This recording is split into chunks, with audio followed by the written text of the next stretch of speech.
La entrevista del Telematutino, gente importante a tratar temas importantes. Nos acompaña el doctor Eddie Olivares. Ustedes saben que él fue un importante miembro de la Junta Central Electoral, es vicepresidente del Partido Revolucionario Moderno y tiene otras posiciones y otras responsabilidades también. Te agradezco, Eddie, que hayas aceptado nuestra invitación. Buenos días, doctor. Contentísimo de estar aquí. El primer programa de televisión en el que participo después de las elecciones, un compromiso cumplido. Es que yo te llamé temprano. No, Gracias, doctor. Un compromiso anterior. Eddie, una visión rápida, sintética de los resultados de las elecciones. Pienso que en lo que tiene que ver con el montaje de las elecciones, fue un montaje que puede ser calificado como muy bueno. La Junta Central Electoral hizo un gran trabajo. Las elecciones trajeron novedades interesantes que la gente no lo nota tanto, pero yo voy a mencionar algunos que tienen que ver con el propio sistema electoral. Por ejemplo, antes eran 3 niveles de elección: el presidencial, el congresual y el municipal. Es decir, que el congresual era uno solo, Senado, diputados. Igual en el nivel municipal era uno solo. Ahora son 7, porque ahí está el nivel de senadores y el nivel de diputados. Ya no es el nivel congresual. El nivel de alcaldes, de regidores, el nivel de director de distrito municipal y el nivel de vocalías. Eso es importantísimo porque ya ahí el arrastre disminuye significativamente, porque cada nivel tiene su boleta y en consecuencia su urna. Por eso aparecían ahí 3 urnas. 3 boletas y 3 urnas. Eso hace que el voto sea un voto absolutamente sin arrastre. En ese sentido, también se determinó hacer un acta de escrutinio por cada nivel.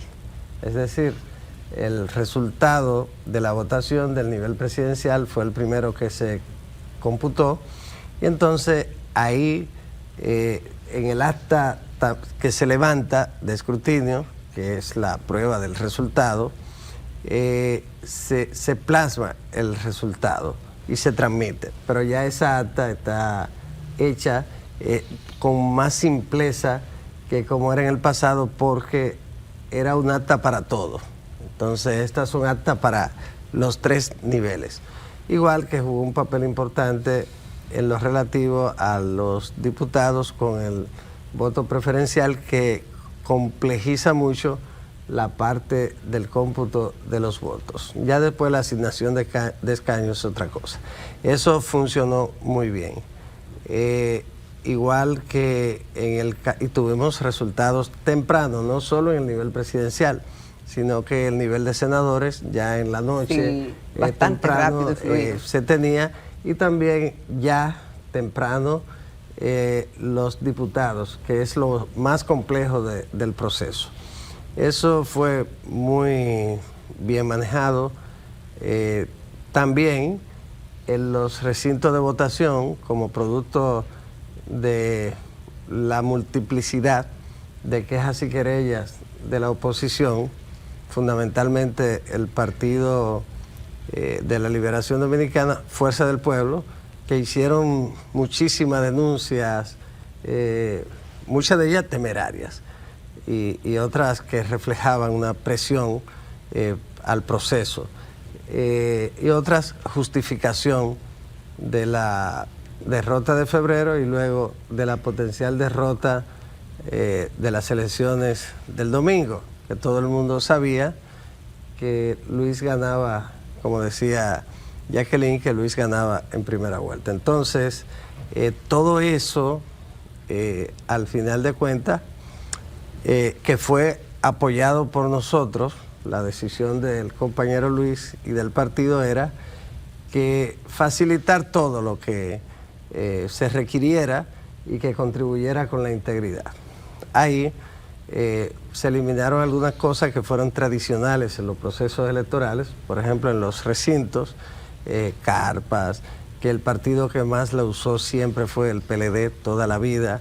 El flujo de gente se controló, todo funcionó muy bien, y entonces se establecieron reglas que hay que utilizar en el futuro para el recinto. El delegado por partido en el recinto, ya acreditado por la propia Junta Central Electoral por partido, para que no estuvieran operando ahí utilizando gafetes, otros dirigentes de los partidos haciendo trabajo. Eso también fue un proceso muy interesante. La oposición, hay que recordar, cuestionó de una manera agresiva a la Policía Militar Electoral, que ha sido la mejor gestión de Policía Militar Electoral alguna en la historia democrática dominicana. Pero había un plan estratégico de atacar la Policía Militar Electoral.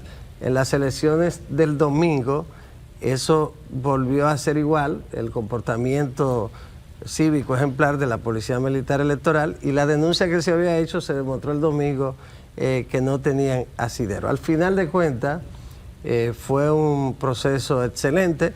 La Junta también, sin restarle mérito al buen trabajo que hicieron, y que personas como el propio órgano como tal, Mario Núñez, que es el director de elecciones, y hay que ser justo en las cosas y reconocer el trabajo del Pleno, y yo que estuve ahí y sé lo que implica un proceso electoral para los administradores, tengo que ser justo y reconocer y felicitar al Pleno de la Junta por su trabajo encabezado por Román Jaques. Igual, el trabajo de Mario Núñez como director de elecciones fue un excelente trabajo. El trabajo del doctor Ramón Urbáez, que es el director de juntas electorales y que en un momento fue cuestionado también por Fuerza del Pueblo y el PLD, que lleva ya, cuando entramos nosotros en el 2006, entró él a ese departamento, es recomendado no por, era ni por el PLD ni por el PRM, por el PRD tampoco, sino que era una... Y hizo un buen trabajo, ha hecho un buen trabajo en juntas electorales, y se demostró también que estaba haciendo su trabajo y lo hizo bien. En fin, son unas elecciones que podrían perfectamente calificarse como las más íntegras de la historia democrática dominicana, y yo le doy seguimiento a la integridad electoral en todas partes, con todos los informes. Y cuando se haga el estudio, por supuesto, no hecho por instituciones dominicanas necesariamente, sino la Universidad de Harvard, que lo hace, de Sydney, la Universidad en Noruega y otra, el Centro Kennedy, que hacen este tipo de trabajo para el mundo, sin lugar a dudas que serán una de las elecciones más íntegras de la historia. Ahí juega un papel importante, la oposición hace su trabajo, pero juega su papel importante la palabra empeñada de nosotros, la del compañero Luis Abinader, la del partido, en el sentido de contribuir para que sean elecciones íntegras, y en ese sentido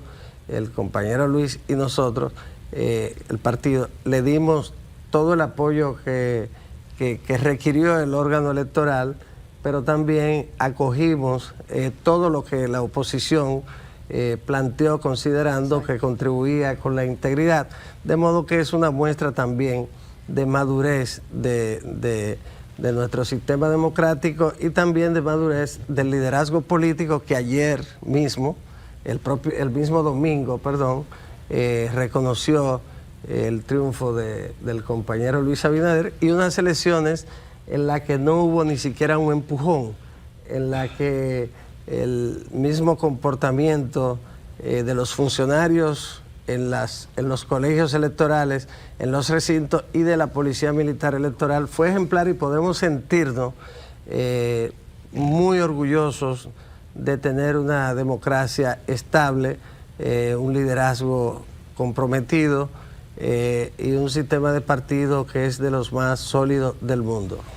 Vamos a una breve pausa, Eddie Olivares. Después de esa radiografía vamos ya a puntos específicos de los resultados y lo que viene de ahora en adelante. Sí. Continuamos esta mañana en Telematutina 11. Estamos conversando con el doctor Eddie Olivares. Fue miembro de la Junta Central Electoral y es actual vicepresidente del Partido Revolucionario Moderno. Estamos aprovechando de su experiencia como miembro de la Junta en 2 etapas de la Junta Central Electoral y extrapolarlo un poco a lo que ocurrió el pasado domingo. Doctor, una de las preocupaciones que existen, usted hablaba de la responsabilidad de la Junta, de la responsabilidad que tienen los partidos y nos falta de la responsabilidad ciudadana. Y el domingo pasado se evidenció de que mucha gente no se interesó por alguna razón en ir a votar. Y hay preocupación en cuanto a la alta abstención, que fue la más alta de los últimos tiempos, o no sé si tenemos otro parámetro, pero eso es preocupante porque solamente un porcentaje de la población hábil para escoger a las autoridades que dirigirán los destinos del país fue a ejercer ese derecho. Usted que como miembro de la Junta, como experto en temas electorales y como usted ha participado en numerosas elecciones en calidad de observador y de invitado en diferentes países, sí, ¿qué conclusión usted saca y cuáles recomendaciones para el caso de la República Dominicana? Bueno, si usted analiza la ciencia política como tal en el ámbito electoral, en el ámbito de participación, se va a dar cuenta que conforme se va consolidando una democracia, el interés del ciudadano por participar disminuye. Cuando usted está luchando por la libertad, que no la tiene, entonces por la libertad, como decía Machado, sangro, lucho y pervivo para la libertad. El hombre no puede vivir si no es libre. Entonces, por eso se lucha. Cuando usted obtiene la libertad, estrechamente relacionado con la democracia, entonces ya el objetivo fundamental se ha logrado. Y si la institucionalidad democrática funciona, aunque no sea de una manera plena, también se ha logrado un objetivo y todo funciona y muchos ciudadanos ese día dicen, no, yo tengo un compromiso o fuera todo va a del salir país, bien, todo está bien, no voy a votar yo tengo otra actividad, no voy a ir a votar, total, va a ganar el candidato que lleva una gran ventaja porque las encuestas te adelantan lo que va a ocurrir y a veces fallan, muchas veces fallan, pero es un parámetro que moderno y entonces ante esa situación mucha gente se ausentan de las urnas, que es un deber. En el caso nuestro, pero entonces tú no atribuyes un desencanto con los partidos políticos. En el caso no tiene que ver. Claro, siempre hay algo que incide. Nosotros tenemos el sistema de partidos políticos más sólido de América Latina, probablemente. Quizás Costa Rica se mantiene bien, pero nosotros estamos igual o mejor. Entonces, eso era impensable hace mucho tiempo. Aquí en el sistema democrático nuestro no hay sorpresa, no hay outsider.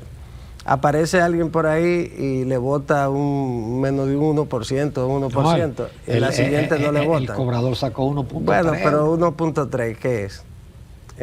Un voto de antisistema, 2 o 3 que hay, pero no se da como ocurre en otros países, ni siquiera en tiempos de Trump y de Milei, que se fue a España a irrespetar a España y al gobierno, porque son estilos que van totalmente en contra del funcionamiento correcto. Eso afecta a Argentina, pero el contar de mantener su estilo, su forma, como tienen ese tipo de políticos, entonces no le importa que ha afectado a su país y ha hecho quedar muy mal a su país, y entonces en lugar de ir a España a procurar cosas convenientes para su país, hace este tipo No, de pero- cosas y afecta a su país. Pero esa es otra cosa, doctor, pero- porque Buenos Aires ha mejorado después de mi ley, pero eso es otro tema. Pero mira, apunta un televidente de que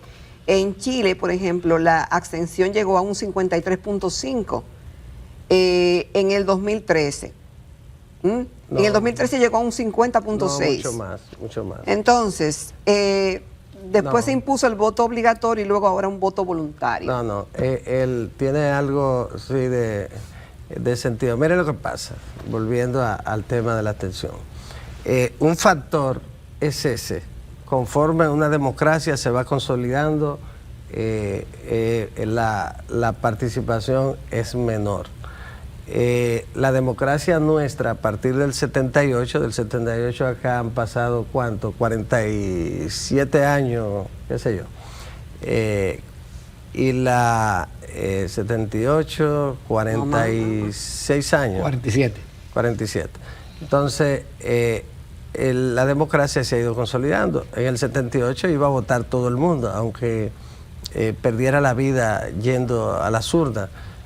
Luego en el 94, con la crisis, la participación fue muy alta, pero en el 96 se elevó mucho más porque había una razón para los ciudadanos acudir a votar por lo que consideraban que convenía. Luego del 2000, en todos los procesos electorales, si usted lo busca por ahí, va a encontrarse que ha sido una disminución gradual. Así como ocurrió ahora, ha sido. Un aumento, perdón, un aumento. Un aumento de la abstención. Sí. De 23 a 30 entre el 2000 y el 2016. Una disminución de la participación. Entonces, eso ha ocurrido en todas partes. En los Estados Unidos, eso es lo que vota, mucho menos. En el caso... ¿En Estados Unidos qué porcentaje vota, En el doctor? caso de Chile, que señalaba el amigo, Chile, la última participación de Bachelet, yo hice un artículo sobre eso, participó un 30% aproximadamente, hubo una obtención de un 70 y pico.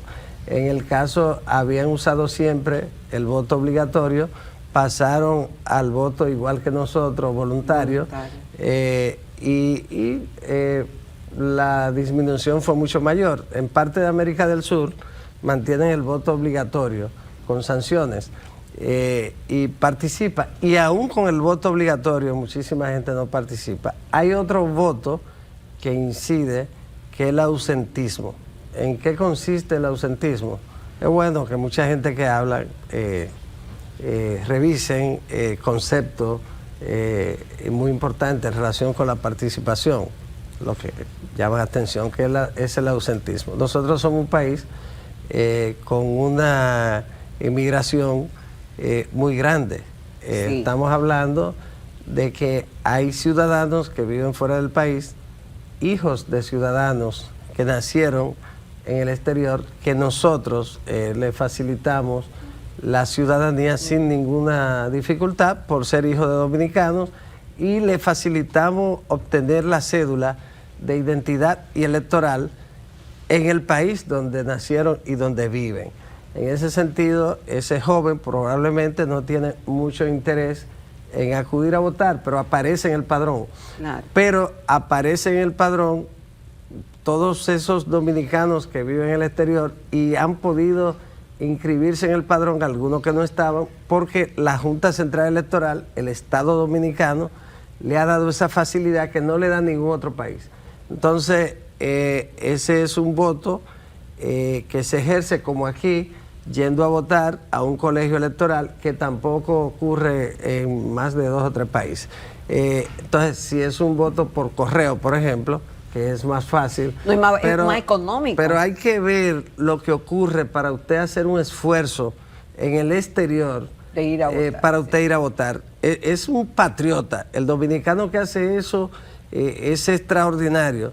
Y somos el país que más participa la gente, pero aún así, si tú tienes un padrón como ahora de 2 millones de habitantes en el exterior y te participa solo un 14%, entonces eso se va a reflejar, como no se reflejaba antes, en los resultados nacionales. Y entonces te va a elevar la abstención que ha pasado, por ejemplo, Solamente ahí de un fuetazo. ahora la Junta, muy abierta, que eso debe revisarse también, porque encarece mucho el proceso en el exterior, te colocó mesa, colegio, por ejemplo, en Grecia, un colegio con 230 personas, en Grecia, pero esos 230 viven en lugares apartados, que es muy difícil que te vayan a votar más de 20 gente, 15. Y eso es muy costoso, porque se podía votar en 26 países, decía la colegio, prensa. sí, pero eso es un desafío muy grande. Nosotros nunca lo aplicamos así, sino en lugares donde hay alta concentración de dominicanos. Por ejemplo, en Perú, un colegio con 220 y pico de personas. Entonces, pero en Perú, aún sea en Lima, por ejemplo, ¿cuántas personas de esos que están inscritos ahí que hicieron un esfuerzo para buscar su cédula allá y aparecen entonces votando allá? ¿Cuántas de esas personas que necesitan la cédula, pero que quizás les resulta muy difícil ir a votar y sacaron la cédula porque les convenía? En Holanda nosotros hicimos un gran esfuerzo, y particularmente en el caso mío, Aquino, el mismo Roberto Rosario, cuando instalamos Holanda. Pero en Holanda la gente se hace ciudadano, Países Bajos, y muchos dominicanos que hay, pero a esos dominicanos tampoco les interesa mucho ni siquiera el documento. Pero hay algunos que sí, y entonces se vota. Para poner un ejemplo, entonces esa votación, al final de cuentas, impacta en los resultados de la participación. Eso tiene un papel también importante. Yo creo que hay que fortalecer que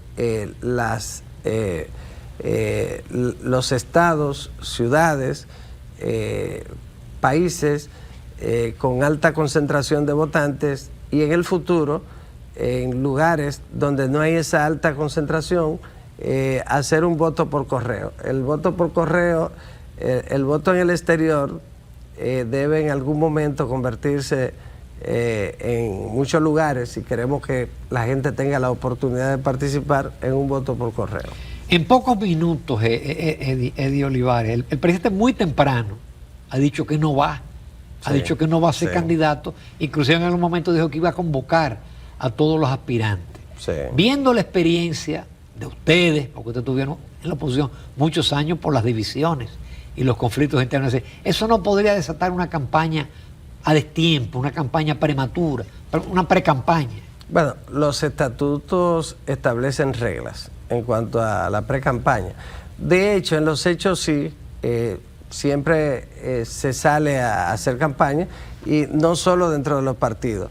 Yo creo que el discurso del compañero Luis Abinader del domingo pasó desapercibido la parte fundamental, histórica, extraordinario, con un contenido para la historia, que es el hecho de pararse ese día y decir: es la última vez que aspiré, no vuelvo a aspirar, bajo ningún mecanismo procuraré volver a aspirar.